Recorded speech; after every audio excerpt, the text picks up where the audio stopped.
Yo, what it do? SRT gang. It's your boy, the fat Swaggy Reacts, and we are back with another reaction video, man. And shouts out to that chapter, bro. Now y'all know we've been reacting to a few. I'm like stories of that chapter on the channel, and we're gonna get into a lot more content. Trust me. So like, if you guys enjoy like these type of videos, like let me know down in the comment section. Also let me know by liking the video, man, because Mr. Ballin, because this is pretty similar to Mr. Ballin, you know what I'm saying? And we know how crazy Mr. Ballin like storytelling can be, you know what I'm saying?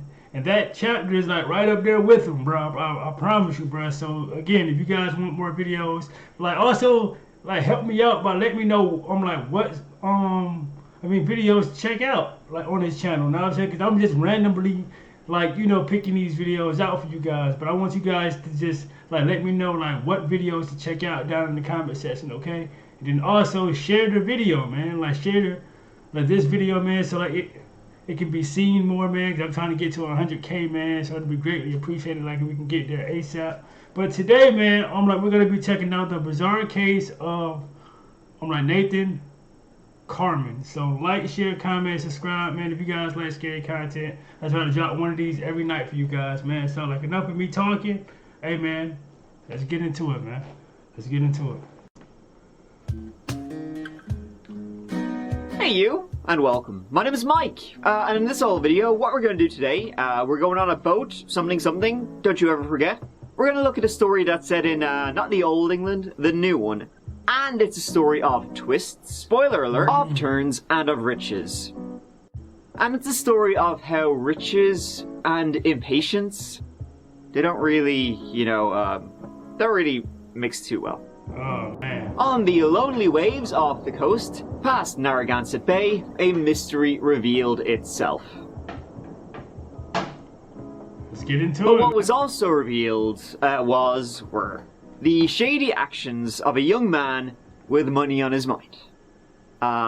So, here. Without further ado, let's give it a go.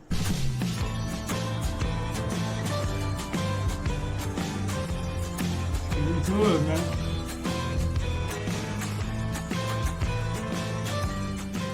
The coast of New England, namely the states of Rhode Island, Connecticut, Massachusetts, and Vermont, are home for us today. A gothic region of autumn, waves, seaports, mysteries, and, well, what I talk about. But, soak in that sea air, virtually, and, raise the thingy, the sail goes up, and then we head off. Out of Point Judith, Rhode Island, through the Narragansett Bay, and into the Big Drink, the Atlantic. Because, let me tell you, that is what Nathan Carman and his mother Linda Carman did on the 17th of September, 2016. Boy, there's some big ass fish, boy. They set out on a Saturday night at about 11 PM as, autumn, you're getting into the cooler parts of autumn, and they were going out on a little, mother-son bonding trip. Not in the creepy way I just said it. The Carmans, they had their little tiffs from time to time. Nathan, he was on the autism spectrum and had been through the ringer. And so, off they would go. Do a bit of fishing, maybe catch a big tuna, aboard the Chicken Pox. That was their boat, Odd name for a condition that's, it's no biggie in kids, but it can be deadly for adults. Is that what they call foreshadowing? I forget. So, the plan was to go out, spend the night on the waves, and return at first light. A load of fish saying, look at that! But if that was what happened, I wouldn't be making a video about it. About 24 hours after they set off, a friend worried, a friend of Linda's, worried she hadn't heard from her. Linda had said, if you don't hear from me by this time, maybe do something about it. And so, don't keep it to yourself, call the Coast Guard, and call she did. Hold on. So she already said, well, like, if you don't hear nothing from me, then what? Did she know something was about to happen or something? Like, maybe do something about it. And so, don't keep it to yourself, call the Coast Guard, and call she did.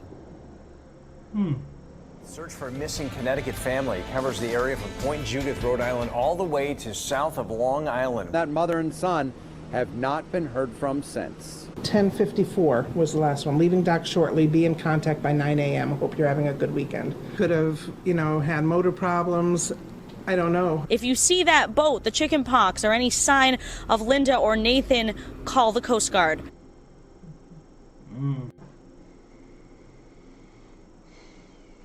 Oh yeah, let me know if you guys still hear that clicking sound throughout the video. Give me a timestamp on when the clicking start, is going. You know what I'm saying? Because I know a lot of you guys say that it be a lot of clicking, like it's a clicking sound, and I don't know what the fuck it is, man. They were reported missing, and soon the search was on. Boats, whirlybirds, planes, the whole kit and caboodle. And there's a lot of ocean out there to search. No distress call or signal had been made, nor the emergency beacon activated on the chicken pox. Two things which had been doubly checked to be working before they set out. So, what happened? So it's like a Bermuda Triangle. Just, up.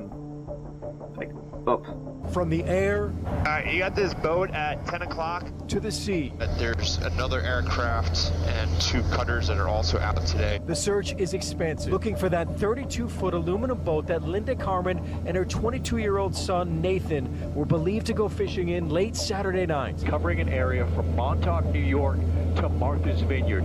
This stretch taking 4 hours. It's 7 legs just going back and forth, scanning the ocean. The crew releasing a capsule to record water conditions, winds, and tide, to try and help narrow down where a disabled boat might float to. The search, after 5 long days, was called off. Davy Jones got him. The chances of them still being above the water in autumn in such a small boat after such a long time, no bueno. Wow, and we know on certain I watch a lot of videos about the sea and shit, off of YouTube, bro, in the ocean and shit, it goes so deep down, bro. It's like a whole another world down there, bro. I'm telling you, man. That shit could have sinked and went all the way down, to the dark crevices of the ocean. On the 25th of September 2016, so 8 days after the Carmans set out and disappeared above the surf or beneath it, the freighter Orient Lucky was approaching Boston. It was roughly 100 miles south of Martha's Vineyard when the captain of the ship, Zhao Hengdong, was alerted to something.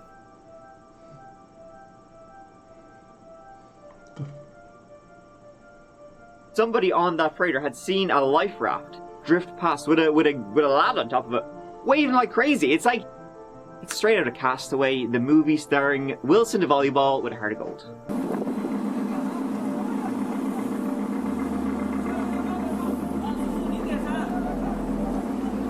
Nathan? 继续放，继续放，往前进，往水里放。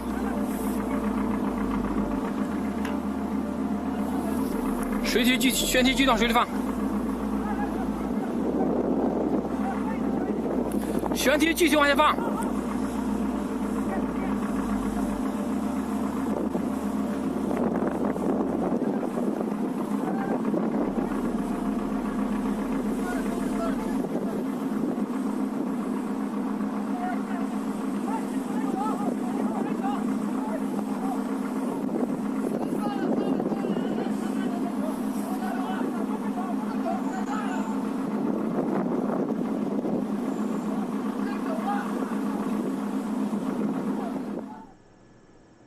Rescued was 22-year-old Nathan Carman, his mother, 54-year-old Linda, and their boat, the Chicken Pox, nowhere to be seen.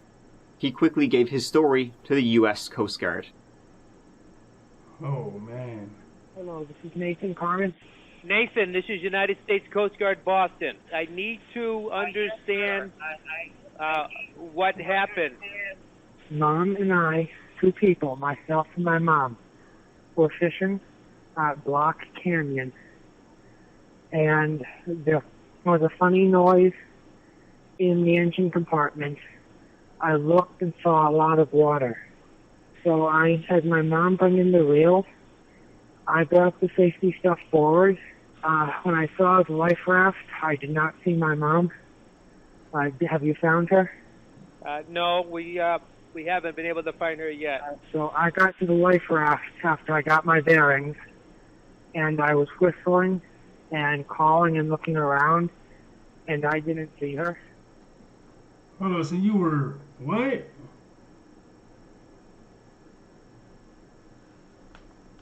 He was doing what? So I got to the life raft after I got my bearings, and I was whistling and calling and looking around. Why are you whistling, bro? Like looking for your mom? Like what? And I didn't see her. This whole ordeal, it made the news. And this whole shit seems kind of event weird. to Nathan Carman, well, it just happened to be the best thing since sliced bread. I mean, and he's way too like calm about what happened. Like I would be losing my fucking mind. Like, where's my mom? Like, know what I'm saying? Like, I would just like to thank the public for their prayers and for their concern for both my mother and for myself. And I would like to thank the crew of the ship that rescued me, both for rescuing me and for treating me very well.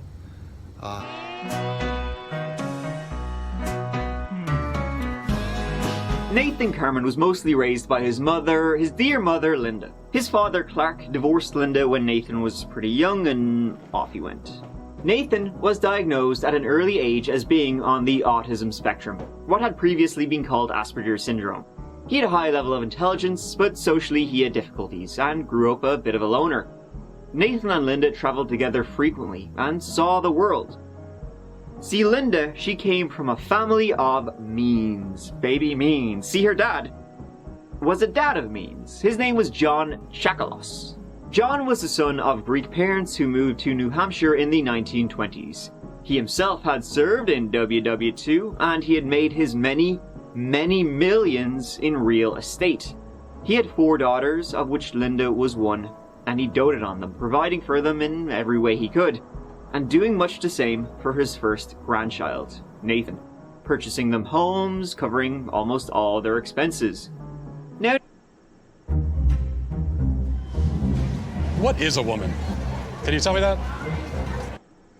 Now Nathan, he was a bit of a troubled youth. As I said, when he was a kid, he once held another kid hostage with a knife. Yikes. What? And when he reached his teen years, well, it didn't get better.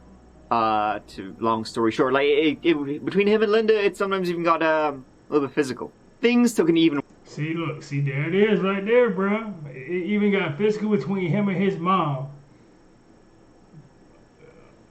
That's one red flag. Sure, like, between him and Linda, it sometimes even got a little bit physical. Things took an even worse turn when, in 2010, his beloved horse his grandfather John had purchased for him, a white sport horse named Cruz, died from colic right before Christmas. That horse was Nathan's best friend in the world, and so when it died, he was not too keen on that, and so he basically kind of stopped talking to everybody. Red flag number 2 right there, bro. Like, that's another him just being so depressed that his horse passed away. Like that could have led to him losing his mind. Not too keen on that, and so he basically kind of stopped talking to everybody, especially his mother. And would only pretty much talk to his granddad, John. Oh, man. According to this article by James Walsh in New York Magazine, shortly after the death of his horse, he began having psychotic episodes. He called the vice principal Satan, and began having paranoid delusions. He was eventually committed to a mental health center, refused to see Linda, but as I said, spoke often with his grandfather. Which of course then kind of caused a rift between John and his daughter Linda. See, Linda thought John was essentially trying to make Nathan his own, and John had a history of manipulation towards his children, and so Linda thought he was kind of doing it again by getting in with her son. See, before Nathan was born, Linda and her ex-husband Clark, they lived in California, and her dad John was trying to get him back to New England, and so he said, if you come back, I'll buy you a franchise of friggin' Dunkin' Donuts, baby! So they moved back to New England, and then he was like, actually, no, I changed my mind, I'm not buying you shit. though he did buy them a house. Wow. Linda also had some gambling issues, and John didn't like see the money he was providing being pissed away. She even emptied a trust fund John had once set up for Nathan. Ooh. This itself became physical when Linda was arrested for assaulting her father when he threatened to cut her off, but the charges were later dropped. Whoa. But John loved his grandson. He lavished him with gifts, with money. He opened a joint bank account with 200 grand in it, you know, just for Nathan. And take him around on trips. Must be nice, boy. Damn, can you send me like a couple hundred, bro? Like, damn. You already making millions, my guy. Bank account with 200 grand in it, you know, him with gifts, just with gave money. Him he opened it. Like, just gave him a damn bank account with 200K already in it. It's crazy. Joint bank account with 200 grand in it, you know, just for Nathan. We take him around on trips to sporting events, to everything. They're like best buds, granddad and grandson. Crazy, man. Eventually, after finishing high school in 2012 and enrolling in college, but kinda flunking through it, Linda had Nathan moved into an RV in her driveway, you know, so she could kind of keep an eye on him. That quickly turned into a shithouse. He was kind of always up to something. Like, for example, one time at Halloween, they'd have trick-or-treaters knocking on it, and, well, instead of giving them candy, Nathan thought it was funny to give the kids a bag of chicken guts, as in a trick, not a treat. That went down about as well as chickenpox did. He would be out all day, no one really knew where. And in 2011, he actually went missing from their home in Middletown, Connecticut. Police reports were filed, John pleaded for his return. You know, flyers went up, his last known photograph went up, volunteers showed up to search, and he was eventually found on August 15th, 5 days later, in Virginia, 500 miles away. He was apparently trying to make his way down to Florida. Nathan's behavior was becoming more and more scary to Linda and to Clark, who obviously was ex. He didn't live there anymore, but he was still involved in this. And so, a couple of months later, they decided to have their son Nathan kidnapped, if you can believe it, and sent away to one of those behavioral correction camps in, like, Idaho. What? Which kind of sucks. So that's fucked. I can imagine that was extremely traumatic for Nathan. Right. But it seems like Linda and Clark, you know, they felt they were out of options. When Nathan returned, though, from that behavioral correctional camp, things weren't so bad. He actually seemed to be doing better. He moved out of the RV, he moved in with a cousin, and he was planning on moving into his grandfather's weekend mansion in New Hampshire. Look at you, not just a regular man, get a weekend mansion. You just go there on the weekends. Like, that's crazy, man. Must be nice. Into his grandfather's weekend mansion in New Hampshire. Look at you, not just a regular, you know, weekday mansion. A weekend mansion. Right. Why not have a mansion for every day of the week? You know what I'm saying? Then, in December 2013, shit meet fan. Oh, shit. What the fuck? Early Friday morning in Windsor, Connecticut, 87-year-old John Chocolus was found dead from an apparent gunshot wound to the head. Investigators are calling it a homicide. John Chocolus was found murdered, shot to death, 3 times in the head in his home in Windsor, Connecticut. 3 times This in the head? was a month after his wife, Nathan's man, grandmother, bro. Rita, passed away of cancer. So John Chocolus was worth about $42 million. And guess what? The last person to see him was Nathan Carman. They had had dinner together the night before he was found dead. Found by one of his daughters, Linda's sister Elaine, at about 8:30 a.m. 3 shots to the head. Oh my, that's personal, bro. Like, what?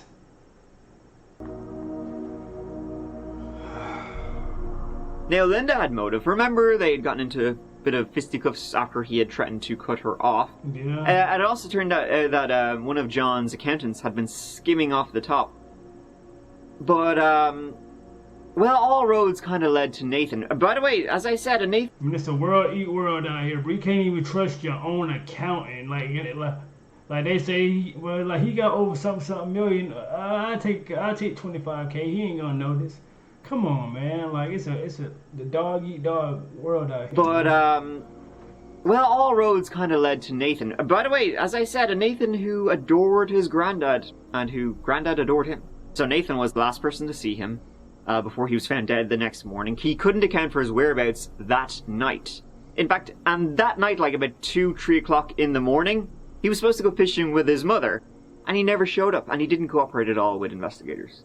Next to this photo of 87-year-old John Chocolos, the promise of a $250,000 reward for information leading to an arrest and conviction of his killer. $250,000 was offered for information leading to an arrest. Though it seemed pretty clear who everyone was talking about, they just couldn't prove it. And there was no sign of forced entry, and nothing was stolen in this rich old mansion. 6 months after the murder of John, a police search warrant was released, and it gives us some information about their investigation. Namely, Nathan had many inconsistencies in his story about where he was during the time of John's murder. Like I said, in the early hours he was supposed to meet his mother, and he didn't. What he did do, no one knows. A neighbor heard a gunshot coming from John's home around 2 a.m., roughly when Nathan was supposed to meet up with Linda, and didn't. Nathan also destroyed his computer's hard drive and GPS around that time. And Nathan was a big gun guy, loved him. A couple months previous, he had purchased a gun of the same caliber. Come on. Red flag number 3, he likes guns. And he's artistic. Oh, man. Was a big gun guy, loved him. A couple months previous, he had purchased a gun of the same caliber used to kill John. Wow, bro. A gun which he A, never told police about, and B, said was lost and didn't know what happened to it. And he loved guns, and he had gun cabinets, and it's like... That's what I'm saying. You're not exactly gonna lose a gun. Bro. Well, he did. What are the odds? A search warrant of his home revealed some fucking weird... He's constantly lying about what the story... Like, they saying that his story just keeps switching up every time. So it's like, bro, like what more signs do y'all need? Like, he was the last one to see him. You know what I'm saying? Like, they already planned to have dinner that night anyway, so... A search warrant of his home revealed some fucking weird notes, like self-propelled improvised explosive devices and sniper rifles on an aerial video stabilizing platform. I don't even know what that means. And neighbors would call Nathan the Murder Kid. It's kind of a sweet nickname, though. But... booty time. The case of who murdered John Chocolos, who murdered, wink wink, John Chocolos, it, from 2013 when it happened, it went cold. Wow. But, Wow. This game, wow, you're not ready for it. Went dead. Maybe it's time to stick it in the microwave, because then what happened. After that 2016 event when Linda Carman went under the water, she disappeared. She's never seen. Her body has never been found to this date. It must have been terrifying. Yes. Finally, after 8 days, Nathan was rescued. Before he was back on dry land, deputies in Vermont seizing items from his home. A search warrant revealing he's under investigation for reckless endangerment, resulting in death. There's some concern that the boat was not seaworthy, was it? I believed it was when we left the dock. I would not have left the dock. I would not have taken my mom out fishing with me had I not believed the boat was seaworthy. I feel healthy. Emotionally, I've been through a huge amount. He's lost a little weight, but other than that, he's doing well. And as we previously reported, this isn't the first time tragedy has struck the Carman family. And when police started looking into that event, that sinking of the chickenpox boat, the whole ordeal, the castaway, all of it, investigators started, thinking it looked a little like tuna, the fish they were supposed to catch. Fishy. After his miraculous rescue, questions began to be raised from the bottom of the sea, what happened? As a great man once said, this was no boating accident. This was a shark. No, there's no sharks in this story, unfortunately. Desperately, that my mom was rescued. I hope that she will be found. As difficult as this is, I'm glad that family and friends had a chance, and friends came together to remember my mom, to support each other in this very difficult time. Can you tell us about your relationship with her? Now I'm going to drive off. And what about your grandfather? We're approaching his... Okay. Why had no distress call been made from the chickenpox? Why had the emergency beacon not gone off? They were both, they were working when they went out. Where was Linda? The boat, wasn't that big, and he said she just disappeared. But the weather wasn't bad. It was calm the whole time they were out there. And then the fact that Nathan was about to get many millions of dollars. Well, don't mind if I do. All John's money went to his daughters, and now Linda's share would go to him. See, Nathan had purchased the chickenpox a year before, but was a real shit sailor. Most people said he didn't have a clue, and apparently did some real dumb shit to the boat, like filling some holes with putty. Linda had texted a friend the day before they sailed out, telling her they planned to fish near Block Island. Which Nathan, he said they did after they sailed from Point Judith. They went to Block Island and fished there for a couple of hours. Then Nathan said they sailed to Block Canyon, underwater canyons, to fish there. Now Linda would have never gone fishing there. She would always refuse to go fishing there when Nathan asked her, because she said, I don't know much about fishing, but I guess it's a difficult spot, dangerous spot. She would say, she would only go there with an experienced captain, which Nathan was not, and on like a bigger boat than the fucking chickenpox. Right. But Nathan said they did go there, and it is way south of Block Island. Then, sometime the following morning, he heard what... They probably got in an argument because she didn't want to go out there, and he probably did some shit, probably shot her because he's with his infatuation with guns. You know what I'm saying? And they said on a previous video that they was argue sometimes. So of Block Island. Then, sometime the following morning, he heard what sounded like a bang. He checked in the bottom hatch and saw the boat was rapidly filling with water. That was probably due to him filling the holes with putty. He said he got the raft ready, but when he turned around, his mother was nowhere to be seen. He didn't hear her scream or anything. So she just disappeared. And couldn't see her in the water, and this was in the morning, this wasn't at night. No. He was whistling and shouting, and Linda was nowhere to be seen. The boat went under in about 4 minutes, he said. Then, after mucking about on the waves for about a week, he was found by a Chinese freighter around Alvin Canyon, a couple of dozen miles to the east of where he said they went down. However, currents at that time went the opposite way. So if he really did get into the life raft, where he said he did, at Block Canyon, the currents should have brought him west, not east. He also looked to be in great shape after spending 7 days on a life raft. Exactly. That's what I'm saying, cold, dog. nor hungry. That's what I'm saying, dog. Come on, man. He seemed perfectly fine when he was getting on that boat. Like he wasn't hungry, he wasn't tired, none of that shit, dog. So come on, man. Come on, man. In great shape after spending 7 days on a life come raft. On, man. Not cold, nor hungry, which was odd. Come on, man. What really happened? No one knows. This is crazy. In the aftermath, rumors abounded. In 2017, Linda's three sisters sued him, alleging that Nathan killed John, probably killed Linda, and were suing him to deny him access to any inheritance, which they said was the motive. What you would ultimately be asked to decide at trial is whether or not I murdered my grandfather. And my grandfather's death is an event that occurred in December of 2013.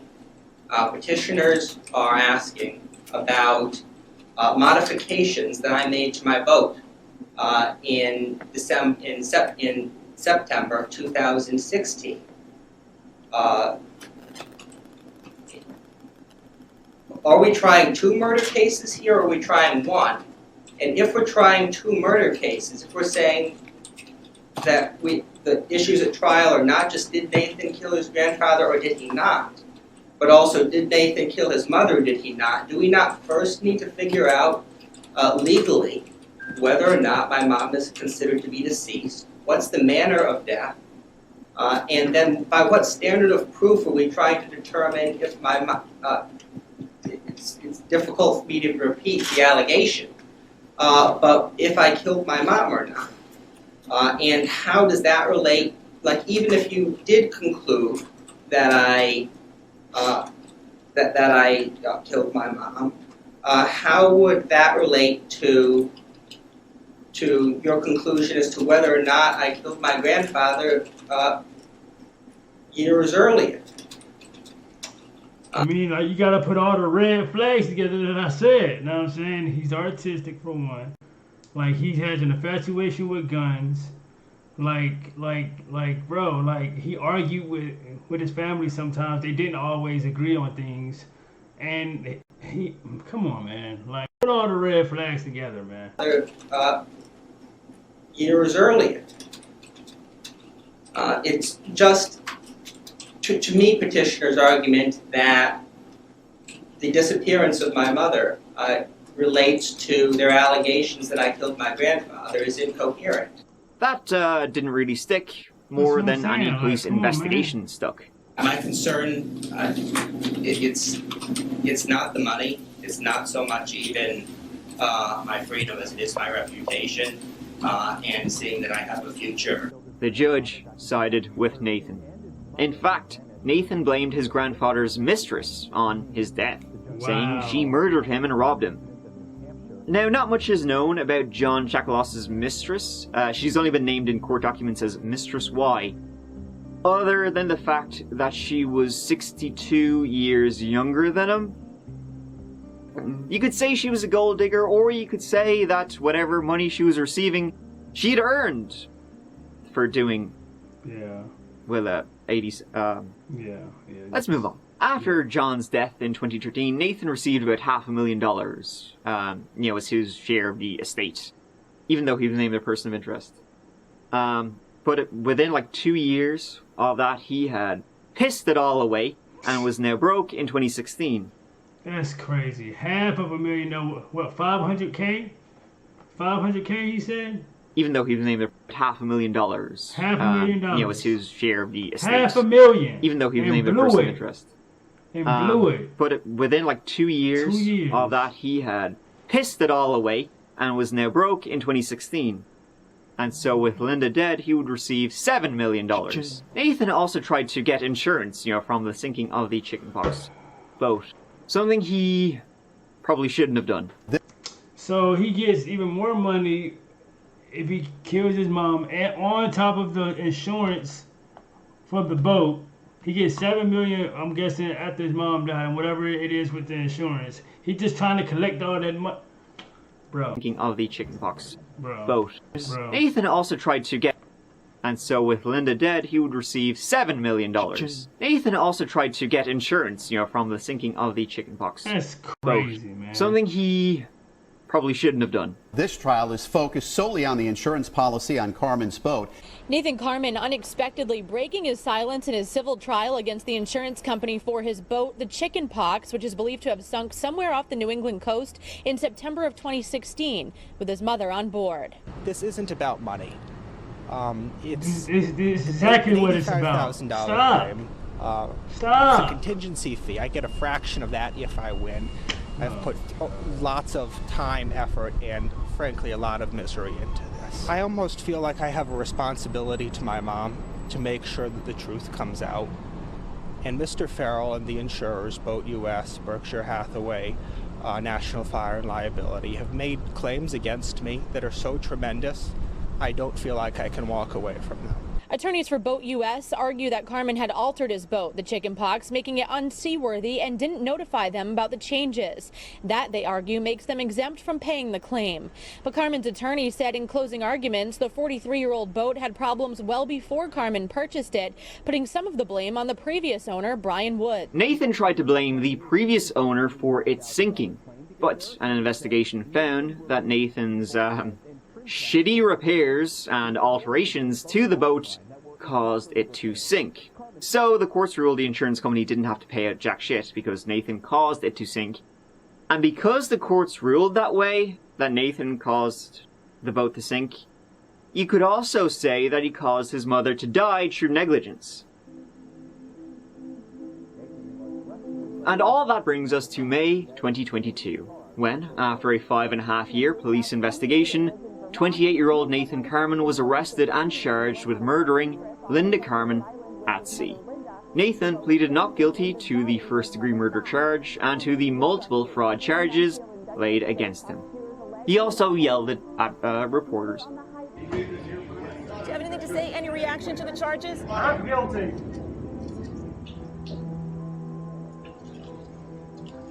It was also alleged by prosecutors that he murdered his grandfather, John Chocolos, but he hasn't been charged with that. Not yet, anyway. All of this, they say, was to get his paws on the old dineros. The trial is undoubtedly a long way away, but if convicted, it's life in prison for bucko. Yes, sir, bro. Wow, bro. And so, that's the story of Nathan Carman, more like semen. His life and the twists and turns in the murder of his granddad and mother. Life wasn't always very easy for him. I'm sure that behavioral correctional camp scarred the shit out of him. So something probably snapped along the way. Like I said in the beginning, bro. Again, like he probably just lost his. He probably went like snapped or something, bro. Bro. Like he didn't always get on great with Ma, but Granddad, they were close, so that's a surprising one. If he did it, of course. Be weird though at this stage if he didn't, because it sure as hell looks like he did. Right. Anyways, John shot dead. Linda, God only knows, she's never been found and is likely sleeping with a fish. And Nathan, well, he'll be sleeping in a cell. Good day. As always, let me know your thoughts on this old one. But one thing is for sure. I need an inheritance dance. For real. Shouts out to that chapter, bro. Like, wow, bro. The bizarre case of Nathan Carman, man. How do you guys feel, man? How do you guys feel about that? Do you guys really think he did it? Know what I'm saying? You think he got what he deserved, bro? It's crazy that they never found the boat or like his mother, bro. But I told y'all that the ocean is deep as hell. It's like a whole nother world down there, dog. So it's probably down there, but bro, it's like, it's crazy over there, man. But shouts out again to that chapter, bro. Tell me how you guys feel about this video, man. And also just let me know what else to react to on this channel, man. Because we got to get some more content of this type of videos on the channel, man. So like, share, comment, subscribe, gang. And SRT gang, I am out this thing, man. Let's get it.